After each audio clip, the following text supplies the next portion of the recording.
see. Next question? No, I have one.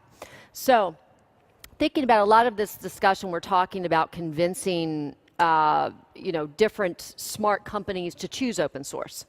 So once we get there and they've chosen, how do they navigate and prioritize that whole transition from where they are to sort of more of an open source platform?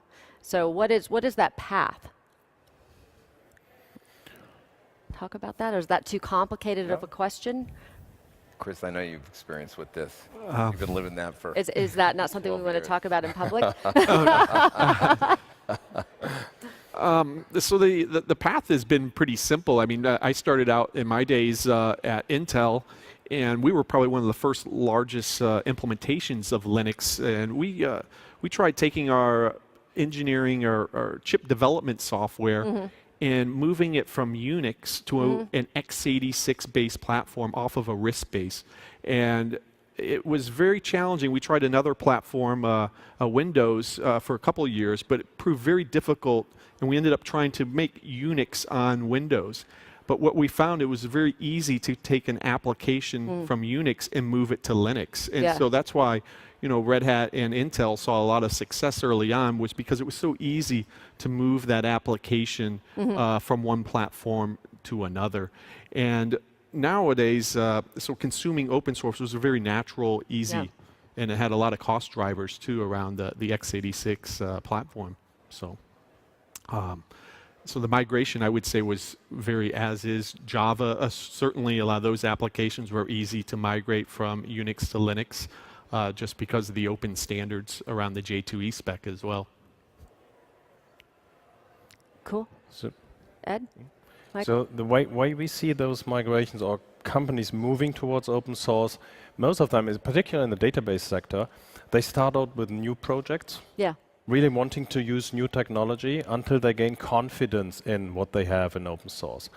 And of course, we all know that the central database is the most important piece of software there is, because that's where your business data is, right? That's probably the last piece they do migrate.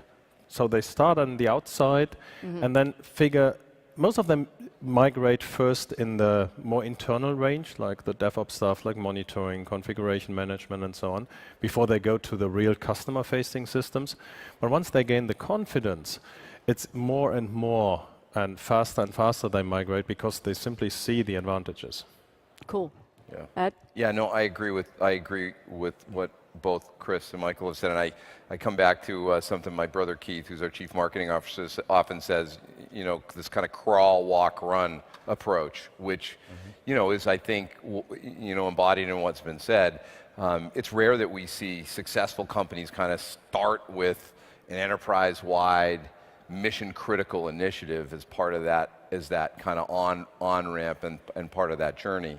That I think in most successful cases, they actually turns into a project that takes, that's taken down in stages, and I think Michael described it well. And I don't think it's the adoption curve is unique to open source.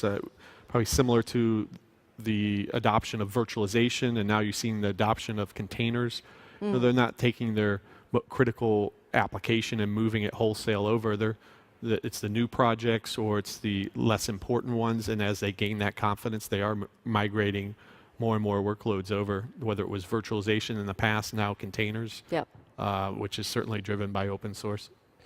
Yeah, I just want to add too, and I think there's in this topic area, I think there's a little bit of a, kind of, I'll call it a danger zone in the database category right now, because I think in order to pull the strategy off successfully from an enterprise point of view, you actually have to have vendors who are committed over time. I mean, and in this crawl, walk, run thing, this is why endurance and durability counts from the vendor side, because projects start small, but they involve a heavy amount of investment in pre-sales work and in kind of pre-engineering work. Even the cost of just sales and marketing to kind of create awareness.